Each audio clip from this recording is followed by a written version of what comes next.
உயர்ந்த இலக்கை நோக்கி உந்திச் செல்வதே வாழ்க்கை. கல்வியும் அறிவும் அதை உறுதிப்படுத்தும் சாதனங்கள்.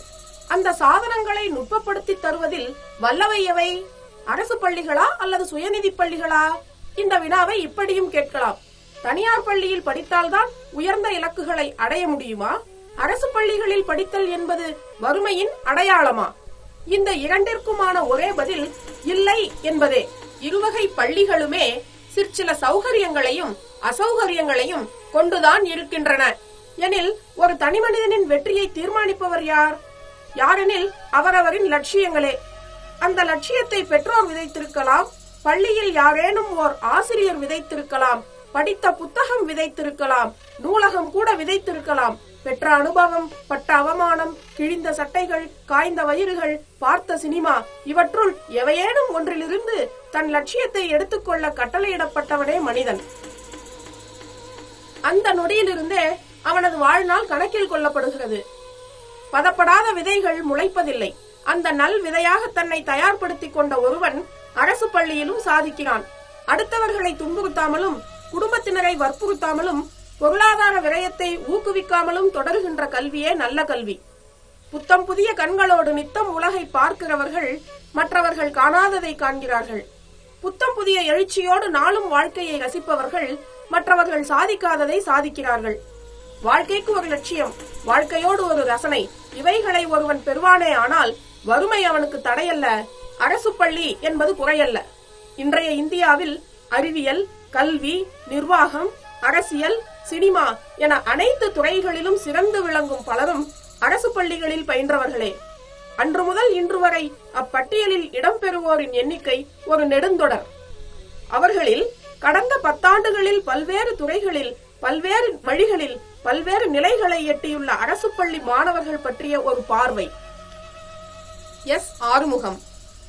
அரசு மேல்நிலைப்பள்ளி ஆதிகனூர், கிருஷ்ணகிரி மாவட்டத்தில் 10ஆம் வகுப்பு வரை பயின்ற இவர் பெற்ற மதிப்பெண்கள் 325. 12ஆம் வகுப்பு அரசு ஆண்கள் மேல்நிலைப்பள்ளி மத்தூர், கிருஷ்ணகிரி மாவட்டம், பெற்ற மதிப்பெண்கள் 876.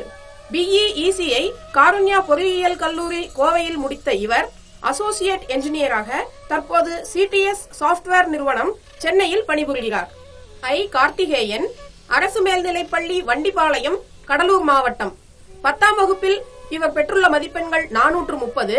அதே பள்ளியில் 12ஆம் வகுப்பில் 1022 மதிப்பெண்கள் பெற்றுள்ளார். பிஎஸ்சி வேதியியல் பெரியார் அரசு கலைக்கல்லூரி கடலூரில் முடித்து எம்எஸ்சி மதுரை காமராஜர் பல்கலைக்கழகம் மதுரையில் முடித்துள்ளார். சிஎஸ்ஐஆர் கேட் தேர்வுகளில் தேர்ச்சி பெற்றதால் மாதம் ரூபாய் 12,000 அரசு நிதி உதவி தொகையுடன் ஐஐடி சென்னையில் PhD படிப்பு மேற்கொள்கிறார். என். பாரதி. அரசு பெண்கள் மேல்நிலைப்பள்ளி நன்னிலம், திருவாரூர் மாவட்டம். 10ஆம் வகுப்பில் 455 மதிப்பெண்கள். அதே பள்ளியில் 12ஆம் வகுப்பில் 1056 மதிப்பெண்கள். எம்எஸ்சி இயற்பியல் அரசு கலை அறிவியல் கல்லூரி கும்பகோணம். தற்போது அண்ணா பல்கலைக்கழகத்தில் ஆராய்ச்சி படிப்பு மேற்கொள்கிறார். எஸ். சுரேஷ். அரசு ஆண்கள் மேல்நிலைப்பள்ளி குமாரபாளையம், நாமக்கல் மாவட்டம். 10ஆம் வகுப்பில் 452 மதிப்பெண்கள். 12ஆம் வகுப்பில் 1070 மதிப்பெண்கள். எம்பிபிஎஸ் அரசு மருத்துவக் கல்லூரி கோவை.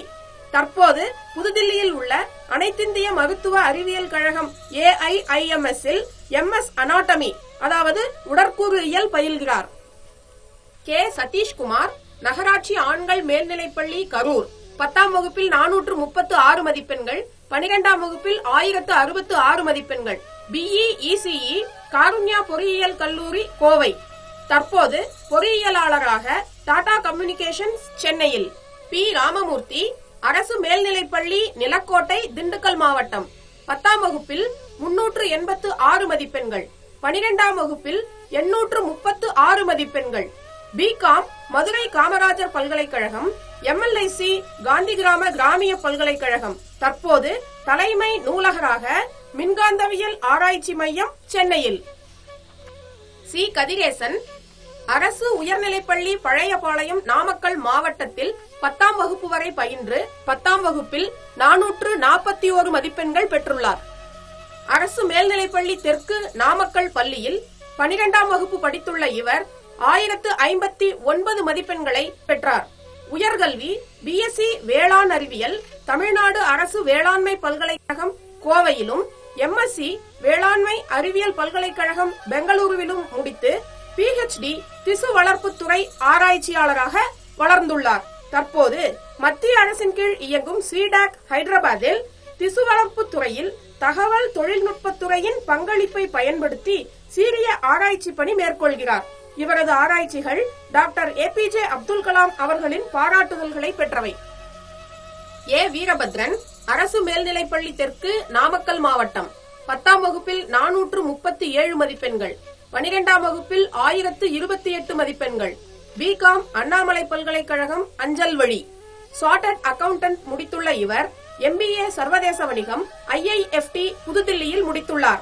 தற்போது இன்சூரன்ஸ் துறையில் உலகில் முதன்மை வகிக்கும் நிறுவனங்களுள் ஒன்றான ஸ்விஸ்ரி பெங்களூருவில் அசிஸ்டன்ட் வைஸ் பிரசிடென்டாக உயர்ந்துள்ளார். ஜெய்கணேஷ், அரசு மேல்நிலைப்பள்ளி விண்ணவமங்கலம், வேலூர் மாவட்டம். டிப்ளமோ முடித்து மெக்கானிக்கல் என்ஜினியரிங் படிப்பை தந்தை பெரியார் அரசு பொறியியல் கல்லூரியில் முடித்தவர். சென்னை சத்யம் தியேட்டரில் கிளர்க்காகவும் இடைவேளைகளில் சர்வராகவும் பணிபுரிந்து கொண்டே தற்போது IAS தேர்ச்சி பெற்றுள்ளார்.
இந்த தகவல் திரட்டில் தென்படும் முக்கிய குறிப்புகள்: 10ஆம் வகுப்பில் 400க்கும் குறைவாக மதிப்பெண் பெற்றவர்களும் வலுவாகவே வாழ்க்கையில் வேரூன்றி உள்ளார்கள்.